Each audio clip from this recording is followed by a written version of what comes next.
2, 1. We're back to the Neil Haley Show. And are millennials really broke and behind generation, or is the narrative long overdue for an update?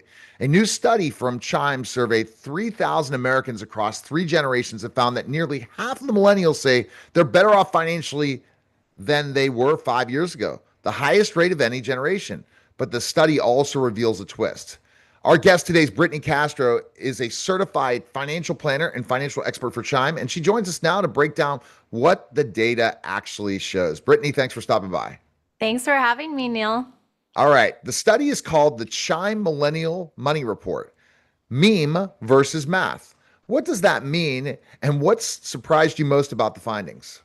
Yes, well, for so long, millennials have been criticized for being broke, spending too much money on avocado toast, not taking retirement seriously. But the math is showing something completely different. 49% of millennials are better off financially now versus 5 years ago, which is higher than any other generation. So I think this is something to acknowledge that millennials are not as bad with their money as many thought. And one thing that really surprised me is how self-taught the financial education is within this millennial group. You know, we've had to learn how to do our taxes, figure out health insurance, save for retirement, all on our own. So these are really great things that millennials deserve credit for. Absolutely, and see, this is a thing that we have been preaching this in a way. Other people, financial planners, doing the job to talk about those specific things, and I want to debunk this whole thing about retirement and everything. I think the bottom line is basically you got to start saving, be ready for anything, and try to grow yourself wherever that growth is. And retirement versus living a good life are two different things. And I think we have to have that conversation more with people saying, okay, what do you want your retirement to really look like? Start planning it now, saying, hey, this is what I envision. Doesn't mean I'm retiring completely. Lots of people aren't. I have clients that are in their 80s. Can you believe it? That are still running Wow. books, all these different things, or people I've interviewed. So it's really a time for what do you want to do after your career's over and moving forward. And that's where you got to figure out how that savings involved in that savings side. Absolutely. And 84% of millennials have had this mindset shift in their 30s. And I think, there's like the younger millennials where that came from either a job loss or just like really seeing their debt clearly versus the older millennials. Maybe it was just like they got older and stopped caring as much. But I think you bring a valid point. It's like measuring your financial progress against your own self versus like comparing it to someone else's timeline or what our parents and grandparents' timeline was, and even just redefining what retirement looks like and being very intentional with those goals, I think is something that like is very important for millennials and has occurred in their 30s, that mindset shift, which is very great because that shift is going to serve for like the rest of the financial journey.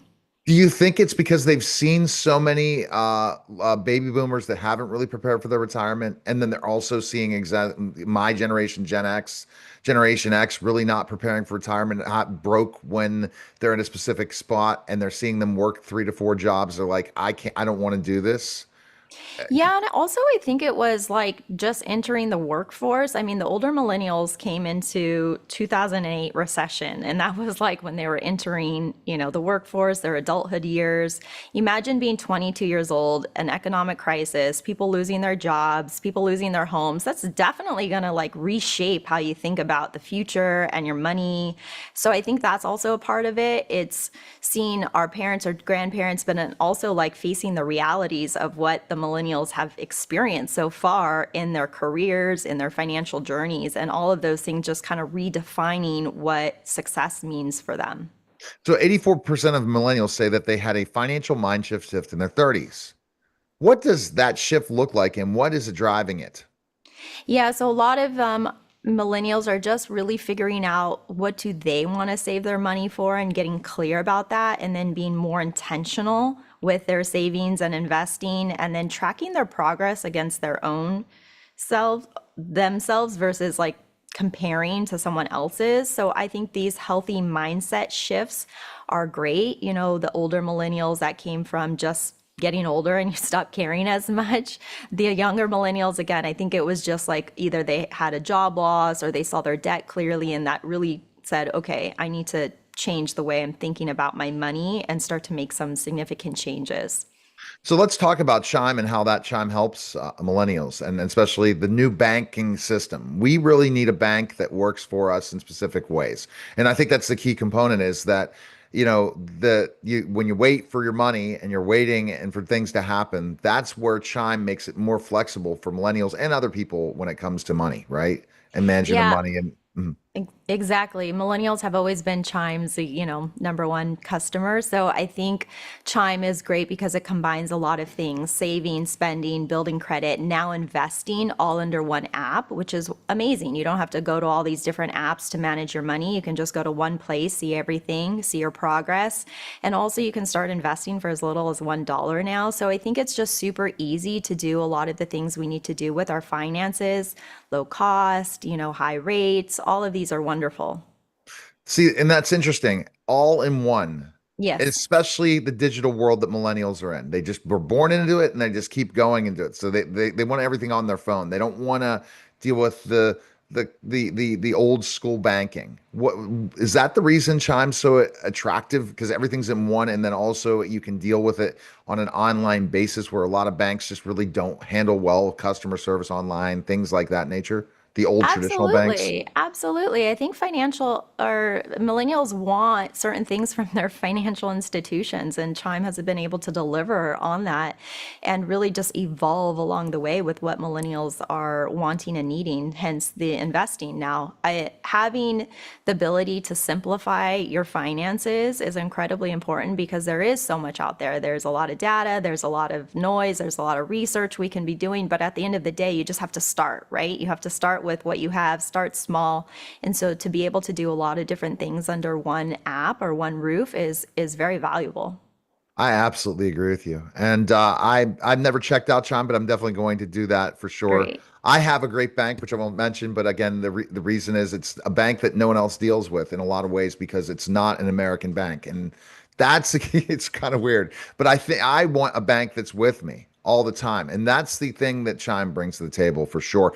And what do you think now? When millennials saying they're behind, what do you think? So basically, for millennials who still feel like they're behind, what advice on the first step they can take right now to feel more in control of their finances? I would just say start small, acknowledge the progress you've already made. Sometimes millennials are hard on themselves. That's also a common thing in this generation. So maybe there's more progress than you might realize or give yourself credit for, but also just review. What are you actually saving your money for? What are you investing your money for? Set up as much as you can automation. So savings automated, investing automated. Again, you can start investing for as little as $1 with Chime, but really just starting is key. And then I would also say just celebrate the milestones, no matter how big or small. The financial journey can be long, so you have to learn how to celebrate and enjoy the journey and your progress, and that'll help you stay motivated along the way. All right, best place people can find you, find information on Chime and stuff. Where can they go? Yep, chime.com/millennial money report. All right, thanks again, Brittany. Really appreciate it. Thank you, Neil. You're listening and watching the Neil Haley Show, and we'll be back in just a moment.